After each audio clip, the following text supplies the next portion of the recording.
Some breaking news from Lower Manhattan now. Sean Diddy Combs will not get out of jail on bail. A federal judge has denied his latest request. Imagine thinking you're about to be set free, only for the judge to crush your hopes.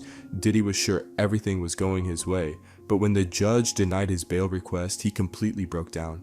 Despite his defense team trying several times to get him released from the Metropolitan Detention Center in Brooklyn, the judge in his sex trafficking case decided that he would remain in jail. But how did one of the world's most famous figures fall apart? Join us as we explore the shocking details of what happened when Diddy's bail was denied.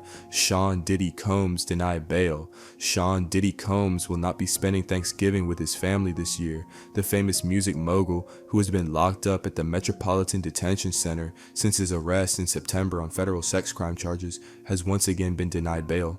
This latest decision made by Judge Aaron Subramanian means Diddy will remain behind bars for the time being. Recently, a hearing took place where both the prosecution and defense argued whether Diddy should be granted bail. After carefully considering all the arguments, the judge has now made a ruling. The decision was issued just before Thanksgiving, and it explains that the court took several important factors into account before concluding.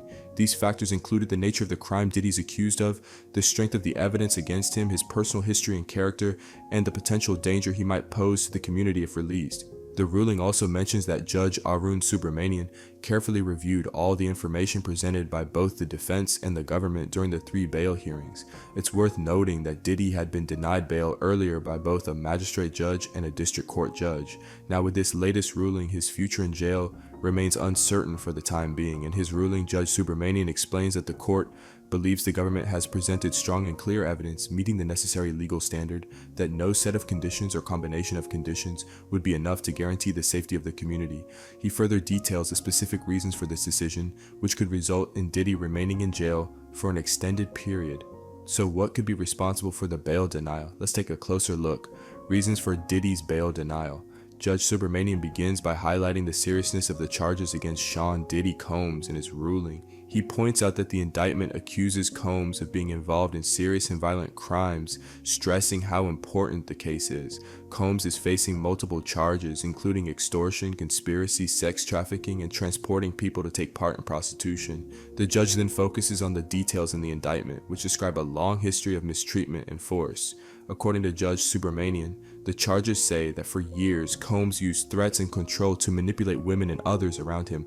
His goal was to satisfy his sexual needs, protect his public image, and hide his actions from the public. The indictment further claims that Combs took advantage of his large business empire, using his wealth and power to build a criminal network involved in illegal activities.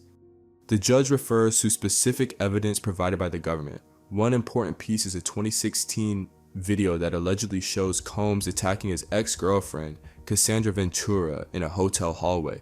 This video, which CNN released months ago, has become a key piece of evidence in the case. It's important to note that Ventura was the one who filed a lawsuit against Combs in November 2023, which set off a chain of events that led to the current criminal charges and many lawsuits against him.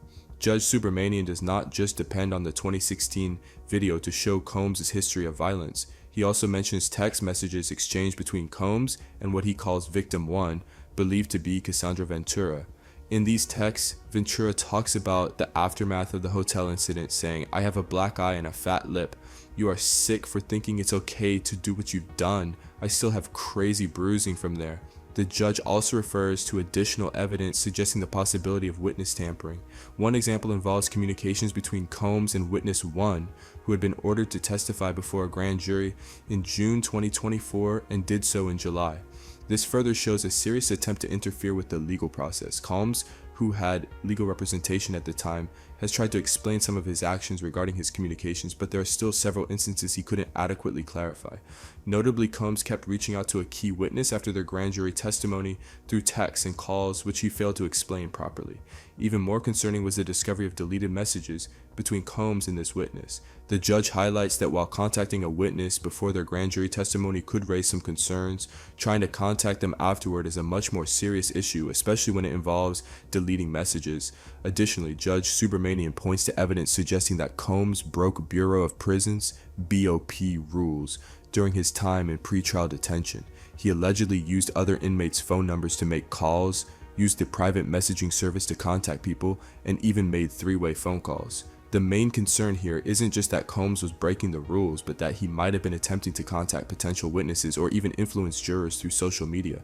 What's especially important is that the judge clarified that the court is not focusing on whether the content of these messages was improper. Instead, the problem is that Combs deliberately ignored the rules. The judge emphasized that Combs' efforts to bypass the system in ways that would make his communications harder to track are strong evidence that the court cannot be confident in the sufficiency of any release conditions. Another reason the court was reluctant to grant Combs' release had to do with trust in the proposed bail conditions. Combs' attorneys argued that he could be trusted to follow the conditions, pointing to his apartment in New York and his private security. However, Judge Subramanian expressed doubt about whether Combs or his employees could be trusted to ensure these conditions were met. The judge wrote that he wasn't confident in the sufficiency of any conditions that would place trust in Combs and his private security team. This suggests that the judge was convinced by the prosecution's argument that Combs' private security could be influenced or manipulated. There was also some back and forth early in the hearing about inconsistencies in the case. The judge questioned Combs' attorneys about materials that had been photographed in his jail cell. The defense claimed this violated attorney-client privilege, arguing that some of the photographed materials were confidential and protected. The defense team argued that several legal pads found in Sean Combs' cell had the word legal written on them, suggesting they contained privileged information. However, Judge Subramanian pointed out a problem with this claim. He noted that an emergency hearing had been held to address the government's use of these legal pads, which had been found in Combs' bunk. During that hearing, the defense team confirmed that all the pads were marked with the word legal, but after the hearing, the judge questioned this claim. Photographs taken during the search showed that the legal pads did not have any such labels. The defense team then admitted that not every legal pad had the word legal written on it at the time of the search. They also weren't sure whether the pad they showed the court had that label when it was found. The judge then commented that the situation, along with the misrepresentation made during the hearing, raised concerns about whether the court could trust that any rules it imposed would be followed. He worried that whether by mistake or intentionally the conditions could be violated, potentially putting the safety of the community at risk. It almost seemed like the judge was hinting that the defense couldn't be trusted. Judge Subramanian eventually made a clear distinction between Combs' case and that of Mike Jeff, the former CEO of ADI in FIT, who had been arrested on similar sex trafficking charges in New York. Although both cases involve sex trafficking, Judge Subramanian pointed out a crucial difference in the level of threat each defendant posed. He referenced the case of United States versus Jeff, explaining that while the government had raised concerns about danger, its main worry with Mike Jeff was that he might flee. Jeff had no criminal record, the alleged crimes were less violent, and there were no RICO organized crime charges, unlike in Combs' case. Furthermore, Jeff was 80 years old. This comparison emphasized how Combs' case was far more serious and dangerous. In the end, Judge Subramanian denied Sean Combs' bail, and now his only option seems to be appealing the decision to the Second Circuit Court of Appeals. Initially, Combs' team had filed an appeal but chose to pause it and allowed Judge Subramanian to reconsider. Now that the judge's ruling is final, the appeal process is once again in motion. Just recently, it seemed nearly impossible that he would be freed in time for Thanksgiving. However, after a recent bail hearing in front of Judge Aaron Subramanian, things are looking much more hopeful. Combs has been held at the Metropolitan Detention Center, MDC, in Brooklyn since his arrest in September. He is facing serious charges, accused of using threats, violence, and manipulation to force women into engaging in sexual acts. Some of these acts reportedly involved male sex workers known as freak-offs. Additionally, Combs is said to have run a criminal operation that involved illegal activities such as kidnapping, arson, and violence. So far, 2 judges, one from the district court and one magistrate judge, have both denied bail, siding with the prosecution's argument that Combs poses a danger to the public. They pointed to the seriousness of the charges, his wealth and resources which could make him a flight risk, and his alleged attempts to tamper with witnesses. Despite the defense offering a substantial bail package, including a $50 million bond, home confinement, restricted phone and internet use, round-the-clock private security, and strict visitation limits, the judges determined that these measures were not enough to reduce the risk. The proposed bail package was seen as unusually large for cases like this. As the case heads into a crucial hearing with Judge Subramanian, the prosecution has come prepared with new evidence and arguments. This is especially important since Judge Subramanian has yet to rule on the bail issue. Prosecutors are now claiming that Combs has violated prison rules while in custody at MDC, which could play a key role in whether or not he is granted bail. However, their argument is straightforward. If Combs can't follow the rules while in jail, why should the court believe he would respect the conditions of bail on the outside? Let's find out. The courtroom hearing. At the beginning of the hearing, the first topic discussed wasn't about bail, but rather a matter from a few days earlier. The defense had accused the prosecution of improperly photographing materials that might have been protected by attorney-client and work product privileges. This happened after a sweep for contraband at the MDC where Combs is being held. The defense argued that this search was a targeted operation aimed specifically at Combs, but prosecutors denied this, claiming they had no involvement in the search. However, an investigator from the Bureau of Prisons reportedly took photos of notepads found in Combs' detention unit. After hearing arguments on this issue, Judge Subramanian ruled that the prosecution must destroy 19 copies of the photos that contained those pages. He also decided that any evidence from these photos couldn't be used in the bail hearing. One important piece of evidence the prosecution wanted to use involved an alleged attempt by Combs to contact a witness, which they believed was shown in one of the photos. Judge Subramanian said he would decide later whether a privilege violation had occurred. If it was found that a violation did happen, it was unclear what actions would follow. Combs' defense team asked for the indictment to be dismissed and for the prosecution team from the Southern District of New York to be removed from the case. It remains to be seen what the court will decide. Judge Subramanian raised concerns about the defense's argument. The defense claimed that the legal pads found in Combs' unit were marked with the word legal, suggesting these materials were protected and off limits to prosecutors. However, Judge Subramanian wasn't convinced. He pointed out that although the defense had presented an intact legal pad with the word legal written on it, when the photos of the pads taken during the sweep were examined, there was no such writing visible. The judge questioned why the word legal only appeared on the pad afterward. This raised doubts about the credibility of the defense's argument and didn't look favorable for Combs or his legal team. During the hearing, one of Combs' attorneys, Mark Agnifilo, admitted he wasn't sure when the word legal had been written on the pads. He also acknowledged that not all of the pads found during the sweep were marked with legal. In response, Judge Subramanian asked, "Did the pad you handed me say legal on it on November 1st? Referring to the date of the sweep, Agnifilo responded, "I'm not sure." This exchange prompted the judge to caution the defense, warning them to make sure all their statements to the court were truthful moving forward. It wasn't a strong start for the defense. After this, the focus shifted to the bail arguments. Prosecutors were firm in their belief that Combs couldn't be trusted to follow the conditions of his pre-trial release. They pointed to allegations of misconduct during his time at the MDC, which they felt showed a pattern of disrespect for authority. Judge Subramanian asked whether Combs could be trusted with 24/7 private security while under home confinement. This caught the attention of Assistant U.S. Attorney Christy Slavic. When asked if she would trust Combs' security team, Slavic revealed that one member of the team was allegedly a co-conspirator in Combs' criminal activities. She claimed that this person's phone had been seized and that another member of the security team, a defense investigator, had been in contact with witnesses. In other words, the prosecution argued that this so-called security team was essentially working for Combs. Later in the hearing, Combs' attorney, Mark Agnifilo, countered by suggesting the use of an independent security team. He emphasized that Combs would be under much stricter conditions at home than he was at the MDC.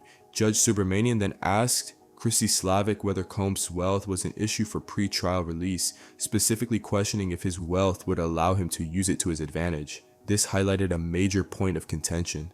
The prosecution argued that Combs' wealth, power, and resources made him a flight risk and allowed him to ignore the rules, which is why they believed he shouldn't be granted bail. On the other hand, the defense argued that the only way to address these concerns was to create an expensive and highly restrictive bail package that would alleviate those fears. Slavic, however, responded by saying their argument for continued detention wasn't based on Combs' wealth, but rather his dangerousness, flight risk, and attempts to obstruct justice. This led Judge Subramanian to ask for further clarification on the obstruction argument. Slavic pointed to previous allegations, but the judge pressed her, asking, "Is running a PR campaign from behind bars considered obstruction?" He was referring to a campaign Combs allegedly organized for his birthday message. Slavic argued that Combs had been recorded during a phone call from the MDC saying something like, "I need only one," which she claimed suggested he was trying to influence the jury and potentially harm the integrity of the case. She argued that this was part of his broader effort to obstruct the legal process. The discussion then turned to the allegations that Combs had attempted to contact people inappropriately. Alexandra Shapiro, another of Combs' attorneys, pointed out that this case was different from others where defendants told people to lie. She emphasized that Combs' actions weren't about lying, but about defending himself publicly, especially in response to negative media coverage. Judge Subramanian, however, questioned why Combs couldn't do this through his lawyers instead of reaching out through third parties. Shapiro responded that while they were happy to handle communications, it wasn't their role to manage Combs' communications in that way.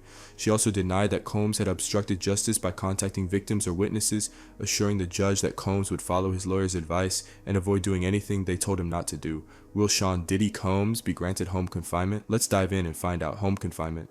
The hearing reached a crucial moment when Judge Subramanian inquired about where Sean Combs would serve his home confinement. Mark Agnifilo, Combs' lawyer, suggested Miami as the location, mentioning that the property would have a dock but no boat. However, the judge wasn't satisfied with this answer and asked, where in New York could he stay? Agnifilo then proposed an apartment on the Upper East Side featuring 3 bedrooms and explained that 2 security guards would be stationed there, 1 on the ground floor. Combs would be restricted from using phones or the internet except for calls with his legal team, and prohibited from contacting any potential witnesses in the case. This exchange suggested that Judge Subramanian might be open to granting Combs home confinement as part of a possible pre-trial release. However, the judge also heard from pretrial services, the agency responsible for ensuring federal defendants appear in court and don't pose a threat to the community while out on bail. The pretrial services representative sided with the prosecution, arguing that the proposed bail conditions were insufficient. Interestingly, the representative admitted that there were no known cases where private security guards had been included as part of bail conditions, making this a unique situation. After hearing both sides, Judge Subramanian said he would decide on the bail situation likely within the following week. He requested that both the prosecution and the defense submit letters addressing one critical question: what, if anything, could Combs say about his case at this point? Both sides quickly filed their letters. The defense argued that Combs, like Donald Trump in a similar case, was a criminal defendant presumed innocent and therefore had the constitutional right to speak freely about the prosecution and trial process. They maintained that Combs' right to free speech, protected under the First Amendment, should not be restricted. They referred to previous court cases to support their position, but acknowledged that these cases were not directly relevant to the current situation. The defense argued that Combs' public statements had not harmed witness testimony or compromised the case's integrity. They emphasized that Combs wasn't attempting to undermine the prosecution or influence the media with evidence. On the other hand, the prosecution made its position clear in their letter. They highlighted Combs' history of obstructing justice and his violent behavior, arguing that these factors made him a risk to the community. Released on bail. They claimed that the bail package proposed by the defense did not sufficiently protect the public or reduce the risk of him fleeing. The prosecution concluded that given his ongoing attempts to obstruct the case, Combs should be denied bail altogether. Judge Subramanian's decision not to immediately reject Combs' bail request, unlike previous judges, hinted that there was still a possibility of granting bail. The judge even entertained the idea of home confinement for Combs, which meant that for now the option remained open. However, it was made clear that if Combs were released and violated any bail conditions, he would be sent back to the Metropolitan Detention Center, and it was unlikely he would be granted another chance for bail. If Combs was released, he would need to strictly adhere to the conditions to avoid serious legal consequences. The government also retained the option to file new obstruction charges against Combs, possibly related to his actions at the MDC, or even bring additional charges through a superseding indictment based on what they believed he did while in custody. The government was submitting evidence to a grand jury in New York, which could result in further legal action, strengthening the racketeering case against him. If Combs violated his bail conditions after being released, new charges could be filed. What do you think about Sean Diddy Combs' bail denial? Share your thoughts with us in the comments section. Don't forget to like and subscribe.